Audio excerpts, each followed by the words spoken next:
Let's go, people, let's go. It's prognosis negative time.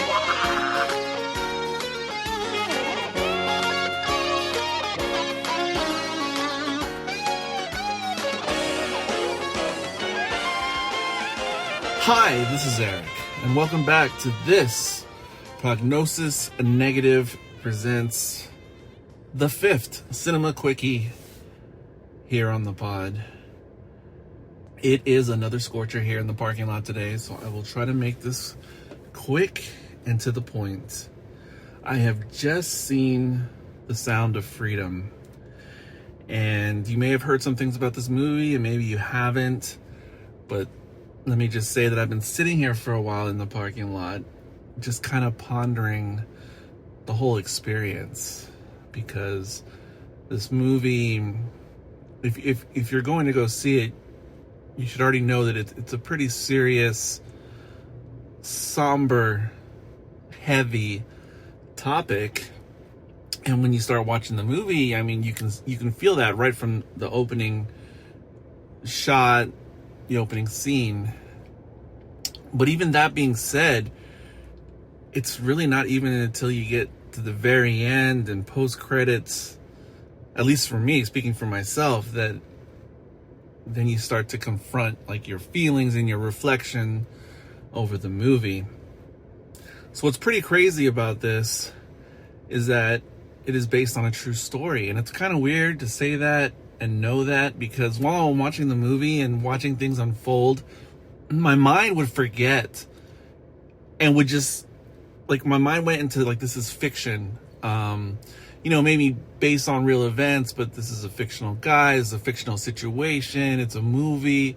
Like, my mind would go there because some of the events are quite unbelievable, and decisions that our protagonist makes, like, it's the stuff movies are made of.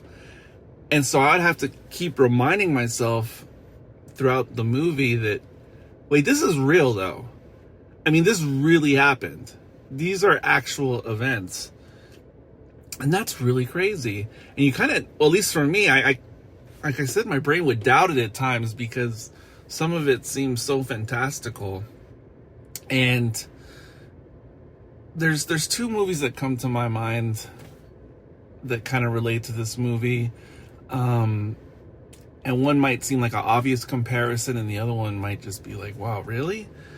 But the more obvious comparison I would make it to is something like the movie Traffic, if you've seen that. If you've seen the movie Traffic, that has to do with like the drug trade and how it affects the United States, like events in other countries coming back and affecting people in the United States. And Traffic gets into a lot of things because it shows many different aspects of the drug trade. Like, it shows the government, it shows the politician, it shows, the cartels, law enforcement, federal law enforcement. You get a lot of angles in Traffic. But the point of the movie, though, for the audience, is to just kind of like let you peek in and see, man, there is so much more going on with this, war on drugs situation. It's so much more complicated and involved than you really have any idea if you're just Joe Schmo citizen. So this movie, dealing with human trafficking, and specifically human trafficking of minors or youth, it's kind of like that movie Traffic, where it's letting you peek into this underworld, this really dicey and ugly enterprise that is affecting the world, and you'll see aspects that you maybe perhaps never thought about before. Now, the other movie I'm going to compare it to that came to my mind, which is kind of off the beaten path, is Encanto, the animated film that most people know from Disney. And the reason Encanto comes to mind is because, a significant portion of this movie does take place in Colombia. But Encanto, I don't want to spoil the movie for those who haven't seen it. It's an amazing movie. There's an undertone there of strife that the grandmother figure had to go through in her youth to, try to escape her home, to try to still maintain her freedom. amongst political strife that was happening in her country at that time. And Encanto is another movie that, I mean, it's got like amazing music, and you're just going along with the characters and the story. But then later in the movie, or maybe after you finish it, if you really think about it, outside of a Disney movie, but just think about the reality of it, that people actually went through situations like that, it hits you on a much deeper level. And also Encanto, I mean, if you don't know, it's a bit of a tearjerker too. I mean, really, really can induce some tears. Not necessarily sad tears, but definitely emotional tears. And in a weird way, I think this movie has that effect as well, because, again, as I'm watching it, it almost feels like watching like an action espionage thriller type movie. But at the end of it, or after you ponder on it and really let the message sink in, it hits you on a much deeper level. I'll talk more about that a little bit later. Jim Caviezel is the lead. He plays the protagonist, Tom Ballard, who was a real person. And Jim Caviezel is on point as per usual. But this character he's playing, Tom Ballard, is just, wow, what a fascinating person, at least based on this movie. I'll definitely need to do some more research on my own to see how much this lined up with true events. But I know enough of it is true because post credits, or at the start of the end credits, you see real footage of some of the events that happened. So we know that much is real. I was surprised to see an actor whose performance I really adore in another movie, which is Apocalypto. This actor, Gerardo Taracena. That name may not ring any bells, but he's in Apocalypto. He's the crazy one, the bad guy, the really nutty bad guy in Apocalypto. I recognize his face right away. He's aged a bit since that movie, but I recognize him right away, and he delivers another tremendous performance. Even some singing involved. Very talented actor. There's many talented actors in this movie. I didn't recognize many of them or know many of them, but you can tell they're legit. Now, once credits roll, there's a little message in the bottom right of the screen that says special message in 2 minutes 20 seconds. And if you wait, there's a bit with Jim Caviezel speaking directly to the audience.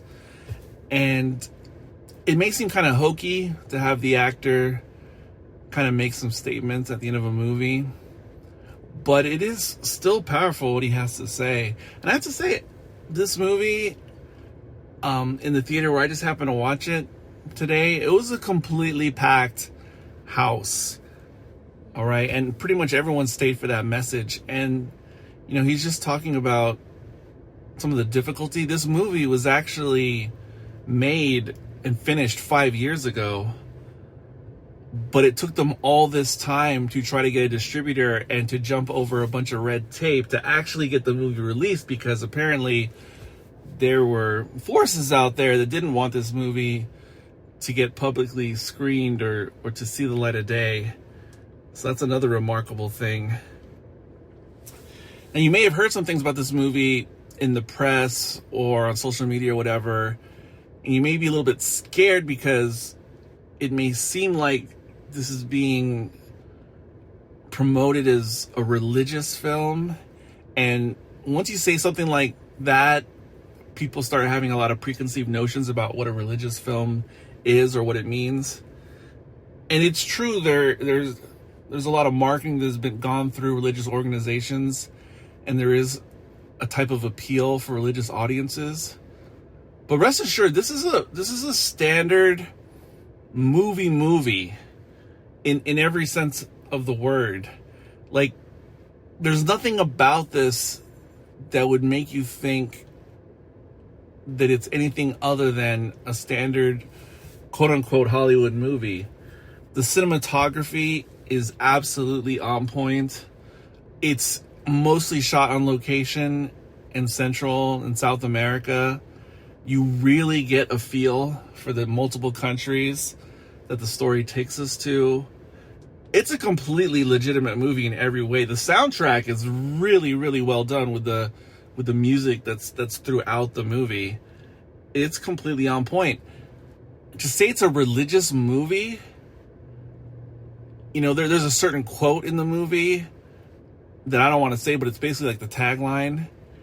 And okay, I guess the tagline includes the word God, but it is not really in a religious sense in the traditional way at all. It's really, man, this movie, it's not, even though it appeals, I suppose, to religious audiences, this is an everybody movie. This is a movie for any sentient adult, regardless of your politics. Honestly, regardless of your politics.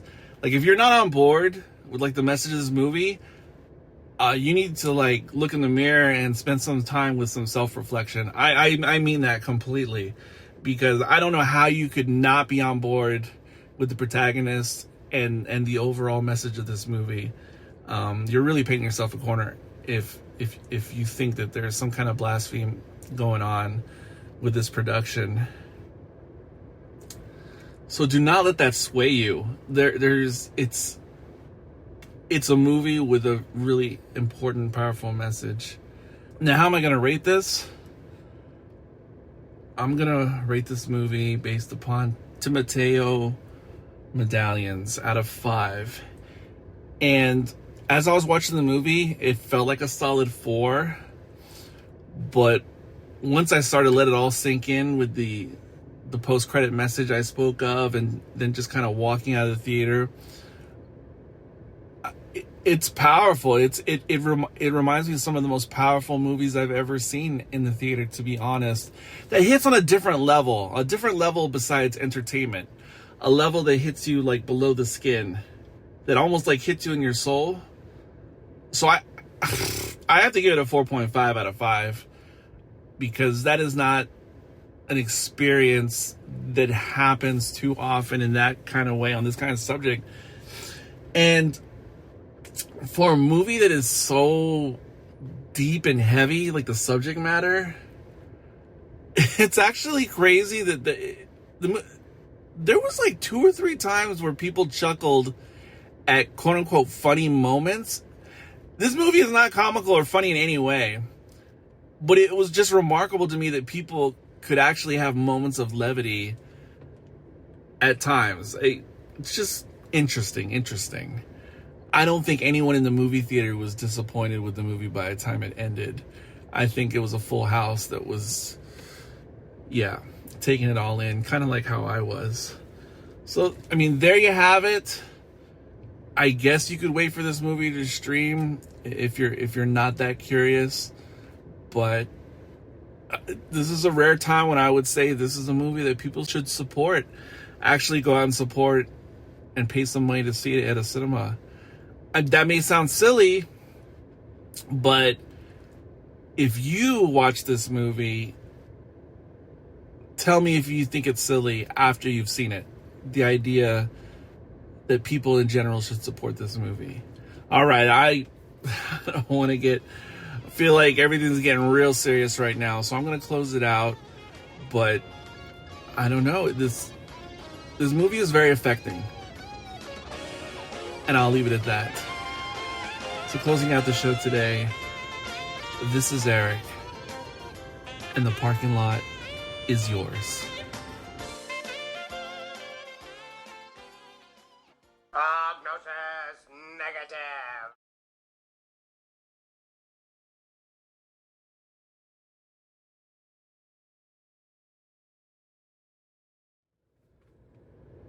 This movie should be nominated for Best Picture, but it won't.